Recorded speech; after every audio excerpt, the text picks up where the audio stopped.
ज्ञानतिमिरान्धस्य ज्ञानाञ्जनशलाकया चक्षुरुन्मीलितं येन तस्मै श्रीगुरुवे नमः।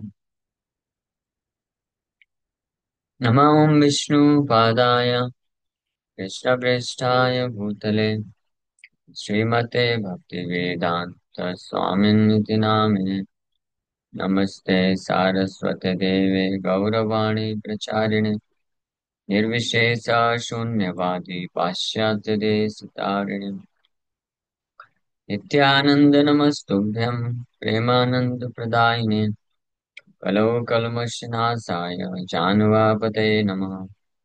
नमो महावदन्याय कृष्ण प्रेम प्रदायते कृष्णाय कृष्ण चैतन्य नामने गौरतुसे नमः।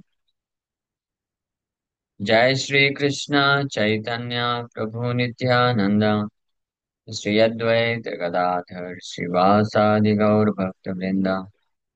हरे कृष्णा कृष्णा कृष्णा हरे हरे हरे राम राम राम हरे हरे। हरे कृष्णा। तो आप सभी भक्तों का हार्दिक स्वागत है आज के भागवतम क्लास में। तो आज हम लोग चर्चा कर रहे हैं first canto 7th chapter and text. 7th chapter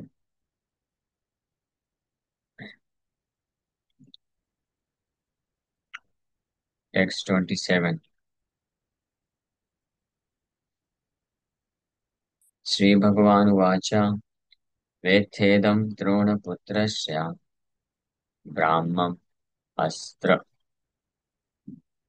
अस्त्रं प्रदर्शितम् नैवासौ वेद संहारं प्राणबाध उपस्थिते। The Supreme Personality of Godhead said, "Know from me that this is the act of the son of Drona. He has thrown the hymns of nuclear energy Brahmastra, and he does not know how to retract the glare. He has helplessly done this, being afraid of imminent death." Vetedam Dronaputrasya Vetha, just know from me. Lord Krishna is saying to Arjuna, भगवान कृष्ण अर्जुन को बोल रहे हैं कि वेत्थ इदम, just know from मी, आप मुझसे जानो अर्जुन। तो हम लोग कल इस पे बहुत विस्तार से चर्चा किए थे कि अगर हमको कुछ भी जानना है, कुछ हेल्प चाहिए, so the best personality is supreme personality of God. सबसे उत्तम व्यक्ति हैं स्वयं भगवान। स्पेशली अगर भगवान के बारे में जानना है या इस जगत में कुछ भी जानना है, अपने लक्ष्य के बारे में जानना है, इस जगत के बारे में जानना है, क्या कर्तव्य के बारे में जानना है, तो सबसे उत्तम व्यक्ति कौन हो सकता है जो हमको परफेक्ट तरीके से बता सकता है? भगवान ही हो सकते हैं। और सबसे खराब व्यक्ति कौन हो सकता है? यस गैस, चैट बॉक्स में लिख के बताइए जिसको आंसर मालूम है।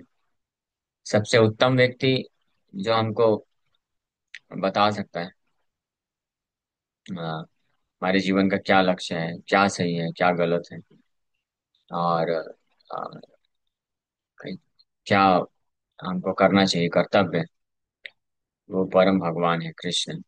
और सबसे खराब या बेकार व्यक्ति कौन है? जिससे तो बिल्कुल नहीं ज्ञान लेना चाहिए, यानी जिसका बिल्कुल नहीं सुनना चाहिए। कोई नहीं बताया, किसी ने आंसर नहीं दिया। हाथ ऊपर करिए, कौन इसका आंसर दे सकता है? बस एक दो बहुत लोग चैट बॉक्स में। अच्छा ठीक है, मैं परमिशन देता हूँ। यस, बताइए कृष्णा माता जी। हम लोग हम लोग मतलब कौन? हम जो अभी भक्ति में आगे नहीं बढ़े वो। क्या और कौन बताएगा? मितुल प्रभु बताइए। हरे कृष्ण प्रभु। हमको हमारे अपने आप का नहीं सुनना चाहिए। इस केस में तो अगर हम अपने आप से सोचते हैं तो मतलब हम मतलब हमारा ओके ओके, डिसीजन समझ गया। ट्रस्ट वर्थी नहीं है। ओके, वो हमारा हमारा अपने आप को कौन है, राकेश को? मन। मन। ठीक है। हम लोग अपने आप को मत ब्लेम करिए। इससे ये भी पता चलता है हम अपने आप को अभी भी आइडेंटिफाई कर रहे हैं मन से। मन से आइडेंटिफाई मत करिए। हमको मन का नहीं सुनना चाहिए। हम, या जो भी हमको फीलिंग आती है ना, या हमको क्या करना चाहिए क्या नहीं करना चाहिए, इसके बारे में जो प्रेरणा आती है, वो मन का होता है। तो मन का नहीं सुनना चाहिए। तो मन वो लास्ट व्यक्ति है, मतलब सबसे बेकार व्यक्ति। कि जीवन में क्या करना चाहिए क्या नहीं करना चाहिए इसके बारे में अगर डिसीजन लेना है, तो ये मन का नहीं सुनना चाहिए। केवल अगर कोई ये कार्य कर सके, कोई भी भक्त है या इस आध्यात्मिक जीवन में जो आगे बढ़ना चाहता है, बस एक ही कार्य करना है।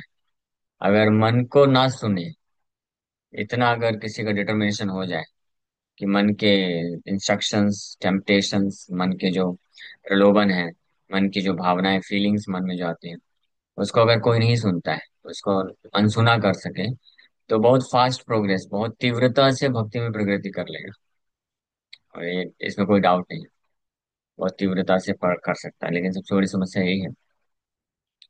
हमारे गुरु महाराज से किसी ने प्रश्न पूछा था कि महाराज आप इतने दशकों से, सो मेनी डिकेट्स,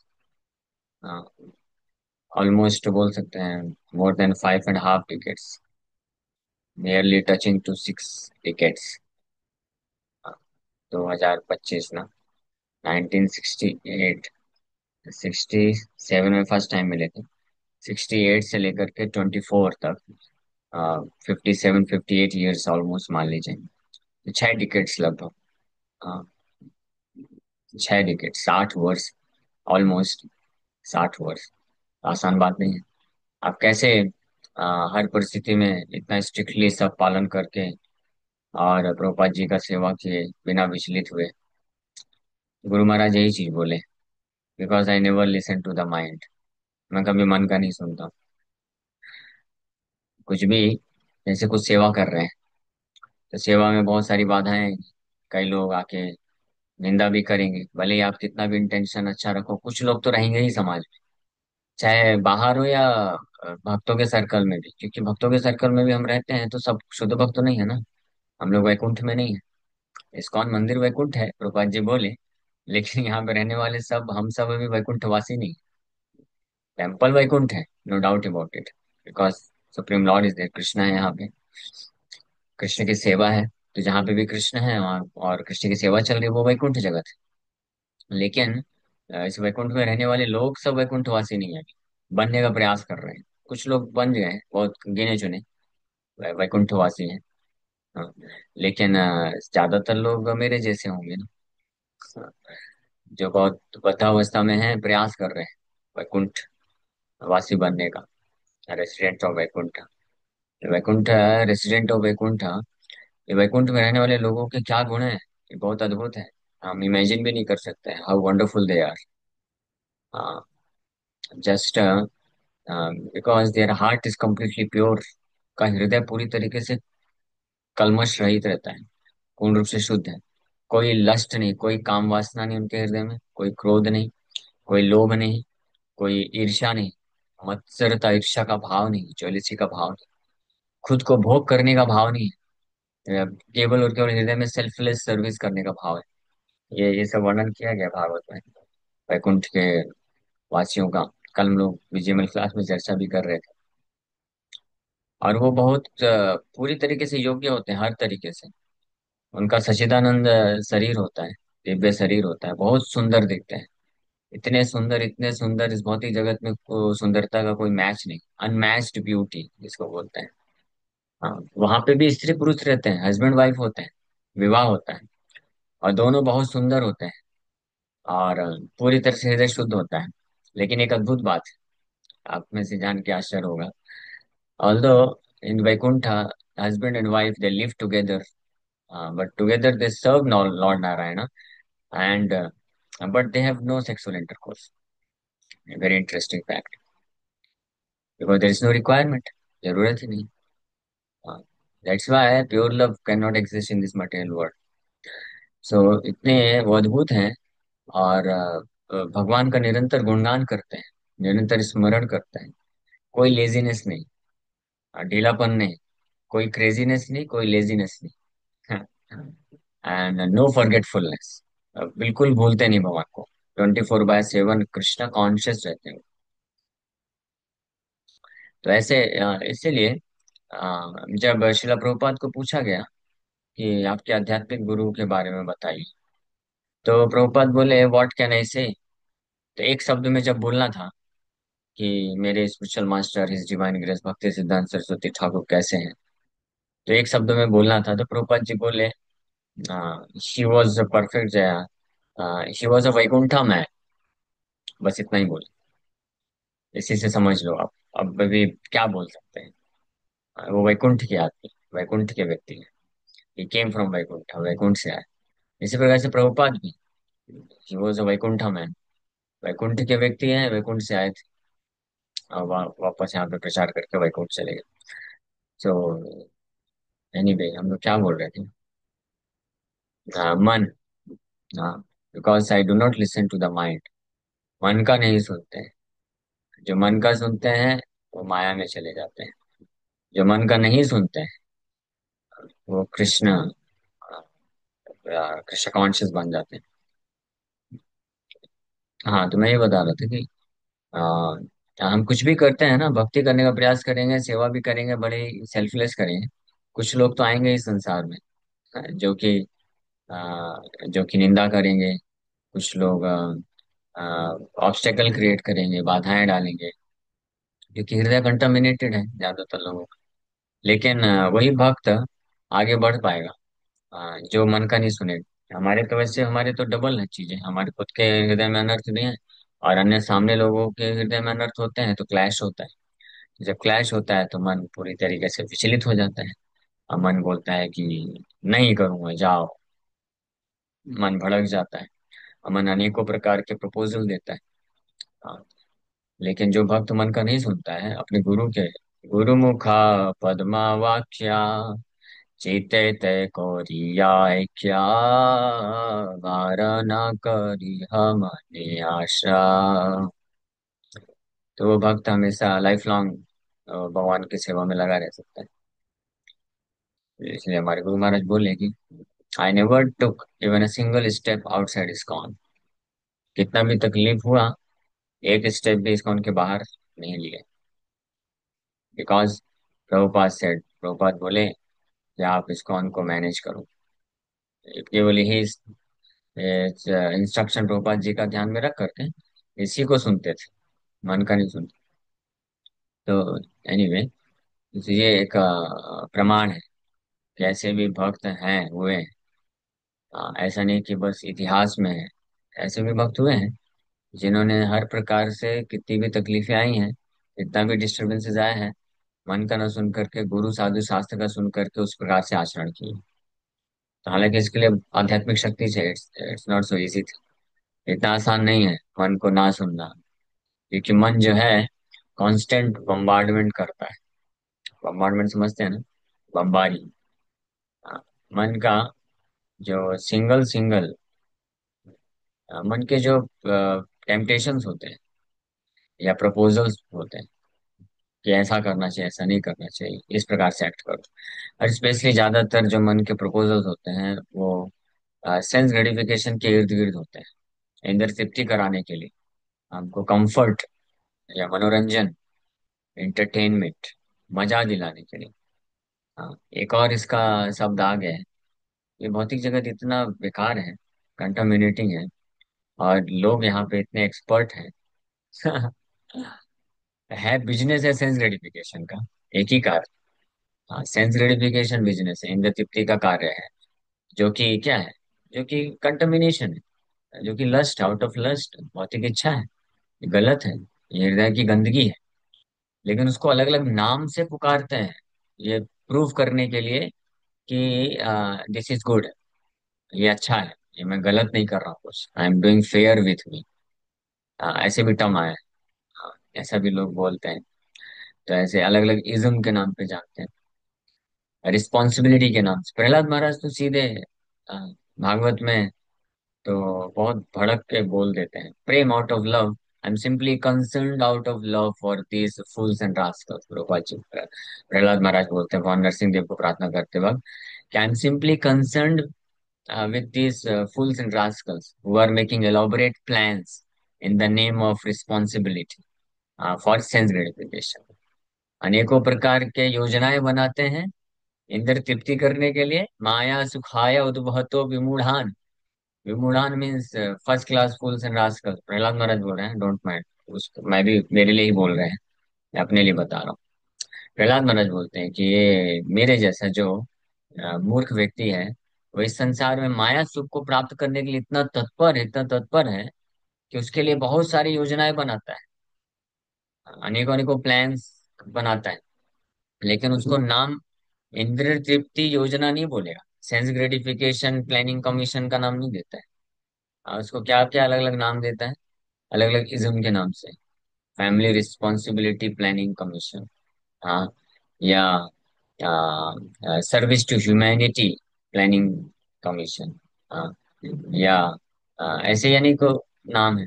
हाँ, फिर कोई बोलता है इसको अपने सेटिस्फाई करने के लिए love, love love factor, love के नाम से, प्रेम के नाम से बोलता है, या अभी और भी टर्म्स आ चुके हैं। मनोरंजन भी बोला जाता है कहीं कहीं पे, तो मनोरंजन तो पता चलता है मन को सुख देने के लिए, तो ये सेंस ग्रेटिफिकेशन है, पता चल जाता है। एक और टर्म बोल दिया जाता है कि सुकून, सुकून मिलता है, चैन मिलता है, चैन।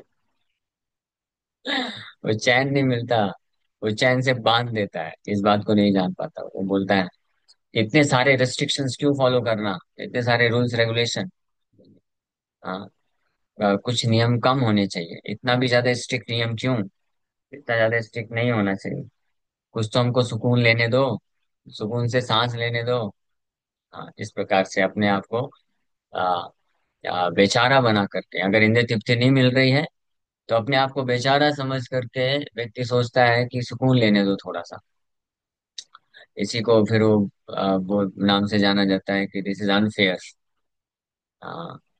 एक भक्त मेरे को बोल रहे थे, प्रभु जी मैं फॉलो तो कर रहा हूँ स्ट्रिक्टली रूल्स रेगुलेशन, लेकिन कभी कभी ऐसा लगता है कि आई am doing unfair with me. फिर चेंज कर दिया, क्योंकि मैं इमीडिएटली पकड़ लूंगा आपके अपने साथ या आपके शरीर के साथ या इंद्रियों के साथ, इमीडिएटली चेंज कर दिया। Prabhu ji yes yes yes, not with me, but I think I am doing unfair with my senses. So my senses or whose senses? Maya's senses. You're not. These are not. These are not your senses. Unfair. हाँ. Anyway, so इस प्रकार के भ्रम में नहीं फंसना चाहिए। ये सब माइंड के अलग अलग क्या है, अननेसेसरी छलावा है, धोखा है, चीटिंग है। हाँ, ये हमेशा ध्यान रखना चाहिए। Anything which takes us away from Krishna, भगवान कृष्ण से अगर हमको कुछ भी दूर लेके जा रहा है, सो दैट इज सिंपली माया। वो केवल इल्यूजन है, वो सेंस ग्रेटिफिकेशन है, और वो हमारे लिए सही नहीं है। That is not approved by scriptures and शास्त्र एंड गुरु साधु कृष्ण। भगवान कृष्ण साधु शास्त्र से वो कभी अप्रूव नहीं किया जाता है, उस प्रकार के कार्य जो हमको कृष्ण से दूर लेके चला जाए। भले ही उसको हम अलग अलग, हम नहीं, मन, मन भले ही अलग अलग नाम से क्यों न प्रस्तुत कर ले, तो मन का नहीं सुनना चाहिए। हमेशा भक्त का मतलब होता है उसका जो क्या बोलते हैं parameter test, litmus paper test बोल सकते हैं, ये जो भी है, जो इस पैरामीटर पे, इस फैक्टर पे विचार करता है कि क्या ये मुझे कृष्ण से दूर लेके जाएगा, कृष्ण भक्ति से दूर लेके जाएगा, या कृष्ण के पास लेके आएगा। मन कभी कभी इतना इल्यूजन क्रिएट कर देता है कि हाँ, ये जो इंसेंस ग्रेटिफिकेशन का बिजनेस है, मन उसको कन्विंस करता है जीवात्मा को, स्पेशली अगर कोई भक्ति मार्ग में आ जाता है, तो बोलता है कि ये करने से आप कृष्ण के नजदीक आओगे। इसलिए कृष्ण के नजदीक आना, कृष्ण से दूर जाना, इसका मतलब भी समझना चाहिए। कृष्ण के प्रति भक्ति बढ़ना, इसका मतलब है बहुत सिंपल सा, कि क्या हमारा कृष्ण के प्रति आसक्ति बढ़ रहा है, तो साइमल्टेनियसली भौतिक जगत से विरक्ति उत्पन्न होना चाहिए। ऐसा नहीं हो सकता है कभी भी। ये आप लिख के ले लीजिए, शास्त्र प्रमाण है। ऐसा नहीं हो सकता है कि हमारा भौतिक जगत में भी आसक्ति बढ़ रहा है और साथ ही साथ में कृष्ण के प्रति भी आसक्ति बढ़ रहा है। That is not possible. इन दोनों में से एक ही होगा। ये इनवर्सली प्रोपोर्शनल है, not directly proportional, inversely. Sense gratification and Krishna consciousness go ill together, not well together. Ill together, ill together का अर्थ होता है दोनों अपोजिट है, कोई तालमेल नहीं है। या तो कृष्ण के प्रति आसक्ति बढ़ेगी या तो माया के प्रति आसक्ति बढ़ेगी। अगर कृष्ण के प्रति आसक्ति बढ़ रही है तो माया या सेंस ग्रेटिफिकेशन, इंद्र तृप्ति के प्रति आसक्ति कम होनी चाहिए, विरक्ति होनी चाहिए। ये टेस्ट हमेशा करना चाहिए कि क्या मैं कोई कार्य कर रहा हूँ, किसी प्रकार से किसी के साथ एसोसिएट कर रहा हूँ, तो क्या वो मेरे को कृष्ण के प्रति आसक्ति बढ़ा रहा है। हाँ प्रभु जी, कृष्ण के प्रति आसक्ति लगता है बढ़ रही है। जब से उसके संग में आया हूँ तो मेरा माला बढ़ गया है। तो माला नहीं बढ़ा, इल्यूजन है। कुछ समय के लिए ऐसा लग रहा है, कुछ दिन या कुछ महीने के बाद वही माला कब नीचे आ जाएगा, जीरो हो जाएगा, पता भी नहीं चलेगा। हाँ। तो सिंपल टेस्ट है, हमेशा ध्यान रखना चाहिए कि क्या मेरा कृष्ण के प्रति आसक्ति बढ़ रहा है, और इसका इनवर्स होना चाहिए माया के प्रति, इंद्र तृप्ति के प्रति विरक्ति खत्म होना चाहिए। Attachment towards maya must go down and attachment for Krishna must go up. हाँ। But mind is so powerful, ऐसा इल्यूजन क्रिएट करता है, स्पेशली जब कोई भक्त, अगर कोई व्यक्ति फंस गया है माया के इल्यूजन में, भौतिक आसक्ति में, तो उसको लगता है कि मैं मटेरियल अटैचमेंट नहीं है, मेरे को कृष्ण के प्रति ही आसक्ति है। हाँ, वो तो इसलिए व्यक्ति को अपने हृदय में कम से कम ऑनेस्ट रहना चाहिए, ईमानदार रहना चाहिए, अपने आप से तो ईमानदार रहना चाहिए। हाँ। और फिर डिसाइड करना चाहिए। एनीवे, तो मन का जो नहीं सुनते हैं, गुरु साधु शास्त्र का ही सुन के जो आगे बढ़ते हैं, वही वास्तव में भक्ति में प्रगति क्या बोलते हैं, टेंजिबल रूप में कर पाते हैं। मतलब भक्ति में प्रगति तो स्लो स्लो स्लो स्लो तो सबका होगा, जो भी लगा है। हाँ। कम से कम मनुष्य जीवन तो सुनिश्चित हो जाता है अगर कोई भक्ति में थोड़ा भी करता है प्रगति, या भक्ति से बस जुड़ा भी रहता है, तो मनुष्य जीवन उसको गारंटीड है, और फिर वो वापस से भक्ति करने का अवसर मिल जाएगा। लेकिन ये कब तक हम थोड़ा थोड़ा भक्ति करके, हर बार आके मनुष्य जीवन प्राप्त करके फिर भक्ति, फिर थोड़ा थोड़ा करके, कब तक करते रहेंगे। हाँ। एक बार में फिनिश द बिजनेस क्यों नहीं कर देते। प्रभुपाद जी बोलते हैं, my Guru Maharaj use to से, finish the business in one life time, why come back again. एक ही जीवन में अपना ये बिजनेस जो है, कार्य है, कृष्ण कॉन्शियस, कृष्ण भावना भावित होने का जो कार्य है हमारा, इसको फिनिश क्यों नहीं कर देते हैं। कोई बोलेगा नहीं, हमारा जीवन तो निकल गया, आप क्या फिनिश करेंगे, अभी तो हम फिनिश होने के कगार में। तो ऐसा नहीं, ये भी ध्यान रखना चाहिए कि कृष्ण भावना भावित, पूर्ण रूप से कृष्ण भावना भावित होने के लिए समय अंतराल का आवश्यकता नहीं है। कि हर किसी को 50 60 70 80 साल ही चाहिए।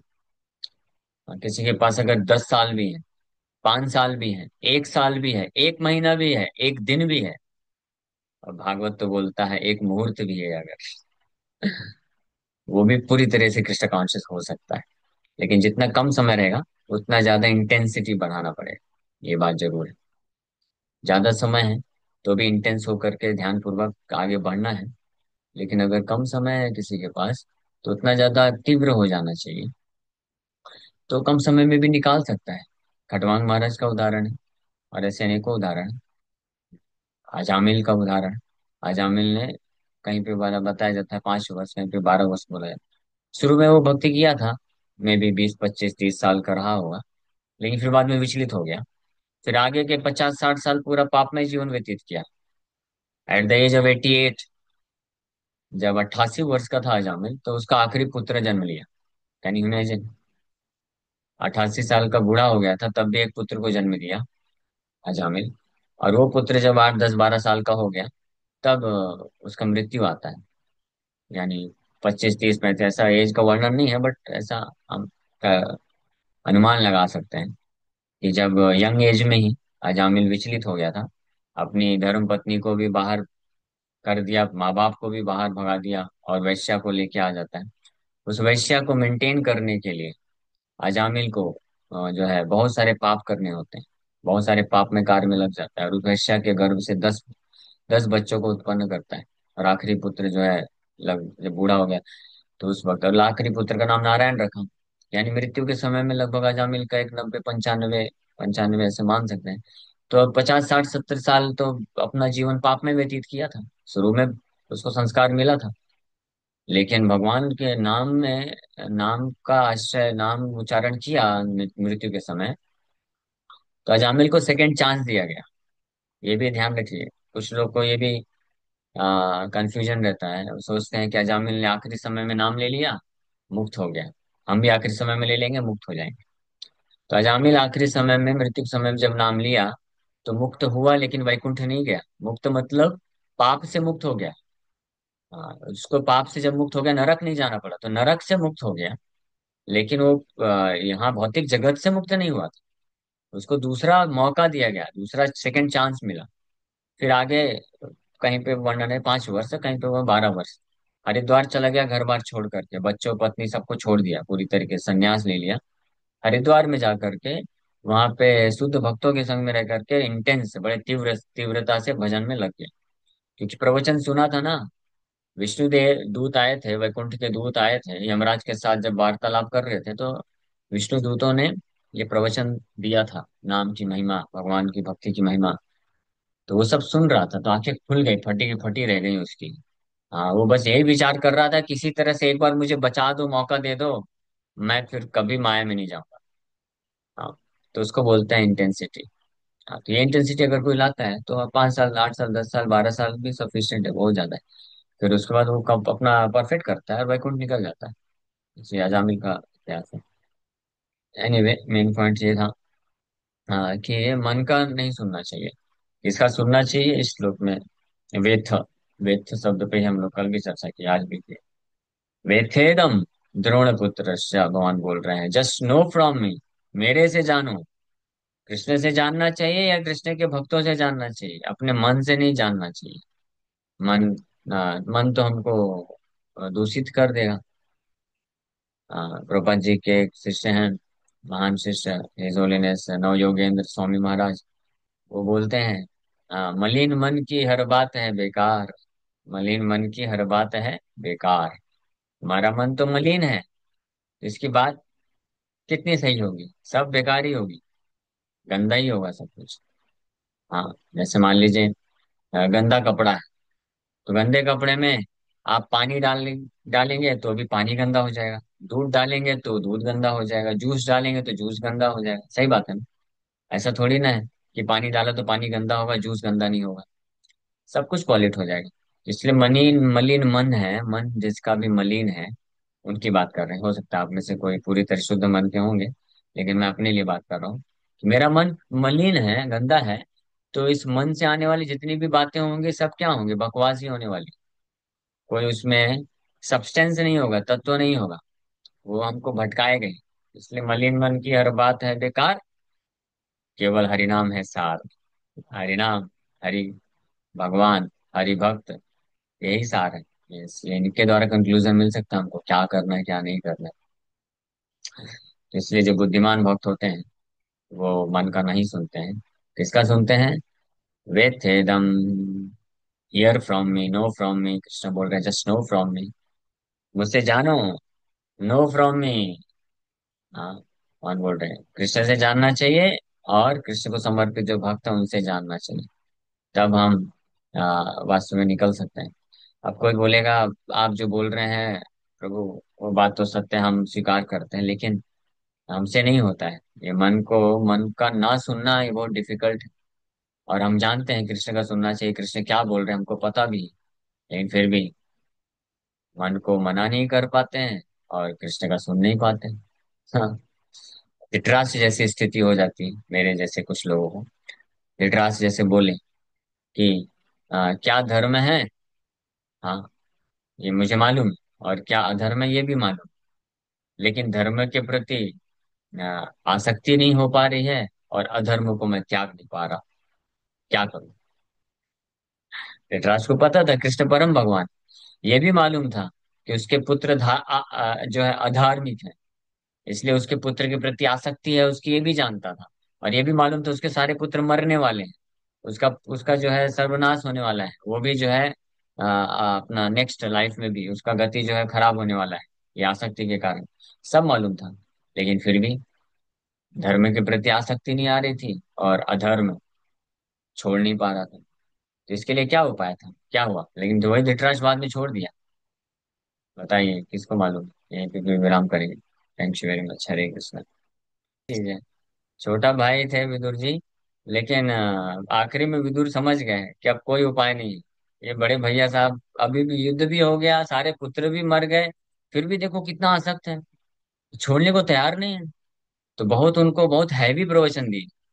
हाँ, पढ़ सकते हैं, भागवत में लिखा हुआ है। और उनको बहुत एक ही कटु हाँ वचन दिए थे विदुर जी हाँ, ने धृतराष्ट्र को। बहुत स्ट्रांग स्ट्रांग इंस्ट्रक्शन से निकाले निकाले।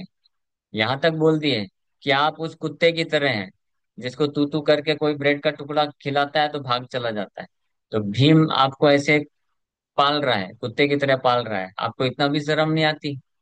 अगर थोड़ा भी शर्म होती तो आप ये छोड़ के चले जाते, जाओ भगवान हरि का आश्रय लो।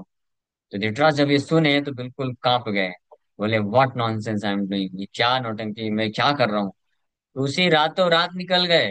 संन्यास ले लिए, जंगल में जाके भगवान नारायण का ध्यान करने में लग गए, और फिर वहां से वो वैकुंठ निकल गए। ये होता है सत्संग। साधु संग मतलब वो साधु जो है, वो साधु जो हमारी भौतिक आसक्ति को काटता नहीं है, वो असली साधु नहीं। ये ध्यान रखिए। अगर कोई साधु केवल हमको बोलता है हाँ बहुत अच्छा प्रभु जी, बहुत अच्छा कर रहे हैं आप, बहुत अच्छा कर रहे हैं, हाँ बहुत अच्छा आप भौतिक संसार में भी कितना तरक्की कर रहे हैं आप, कितना अच्छा कर रहे हैं, कितना डोनेशन दे रहे हैं, सब कुछ, इसका मतलब वो चीटर है, हमको धोखा दे रहा है। ध्यान रखने का। वो साधु जो हमको बताए कि आप प्रभु माया में पड़ रहे हैं, आप कब ये भौतिक आसक्ति को त्यागेंगे, आपका भजन क्यों नहीं बढ़ाते हैं, आप मंदिर में क्यों नहीं आते हैं ज्यादा, तो वो हमारा असली मित्र है। लेकिन ऐसा साधु जब बोलता है, जब भौतिक आसक्ति काटने की बात आती है, तो उस वक्त बहुत हृदय में थोड़ा सा कड़वा लगेगा। बट यही प्रोसेस है। ये हम मैं नहीं बोल रहा हूँ, ये तो एग्जाम्पल एक मैंने दिया आपको। भगवान कृष्ण बोल रहे हैं उद्धव गीता में। क्या बोल रहे हैं कि ततो दुस्संगमुत्सृज्य साधु सत्सु सज्जेत बुद्धिमान संतेवास्य संतेवास्य छिन्दन्ति मनोव्यासंगम युक्ति भी। मैं आपको श्लोक दिखा देता हूँ, सब समय हो गया है। तो इस श्लोक में भगवान कृष्ण उद्धव को सोल्यूशन बता रहे हैं कि उद्धव आप कैसे इस भौतिक संसार से की आसक्ति से मुक्त हो सकते हो। ये पॉसिबल नहीं है अपने बल पे। इसलिए भगवान रिकमेंड किए ततो दुस्सिंग दुस्संग उत्सृज्य, ततो दुस्संग उत्सृज्य सत्सु सज्जेत बुद्धिमान। 11वें स्कंद के 26वें अध्याय का 26 श्लोक है। ये भी चैप्टर बहुत महत्वपूर्ण है। भगवान कृष्ण के द्वारा प्रवचन किया जा रहा है कि कैसे जो मेरे जैसा जो बद्ध जीवात्मा इस संसार में फंसा है, वो उसका उपाय क्या है, कि कैसे भक्ति में आगे बढ़ सकता है। तो उसमें ये प्रवचन करते हुए ये तत्व मतलब निष्कर्ष दे रहे हैं। देयर फॉर दुत संगम, an intelligent person should therefore reject all bad association and instead take up the association of saintly devotees whose words cut off the excessive attachment of one's mind. इसलिए जो अगर कोई वास्तविक रूप बुद्धिमान है, तो उसको दुसंग का, बैड एसोसिएशन को त्याग देना चाहिए, और साधु संघ में आना चाहिए। ऐसे साधु के संग में आना चाहिए जो अपने शब्दों से, शास्त्र युक्ति से, इंस्ट्रक्शन से, या स्पष्ट रूप में बोले प्रवचन के माध्यम से हमारे मन के जो आसक्तियां हैं उसको काट दे शब्दों से। तो हम मुक्त हो सकते हैं, अदरवाइज पॉसिबल नहीं। और एक बार ये आसक्ति से कोई मुक्त होगा तो फिर अच्छे से भजन वो कर पाएगा, और कृष्ण के प्रति भी आसक्ति विकसित कर पाएगा। जब तक भौतिक आसक्ति रहती है, ये एक बहुत डिफिकल्ट टास्क है।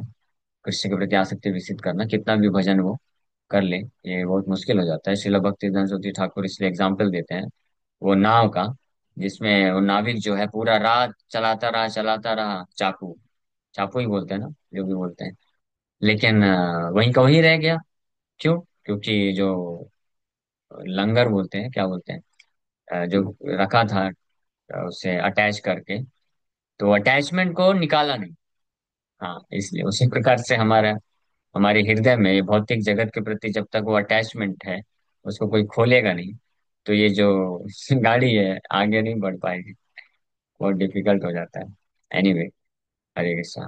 घबराइए नहीं, मैं थोड़ा स्ट्रांग बोल दिया, लेकिन हाँ, हो सकता है, पॉसिबल है धीरे धीरे, साधु संघ के प्रभाव से और भगवान कृष्ण की कृपा से। अगर उनके नाम का आश्रय कोई ले तीव्रता से तो पॉसिबल है। Thank you very much. Hare Krishna.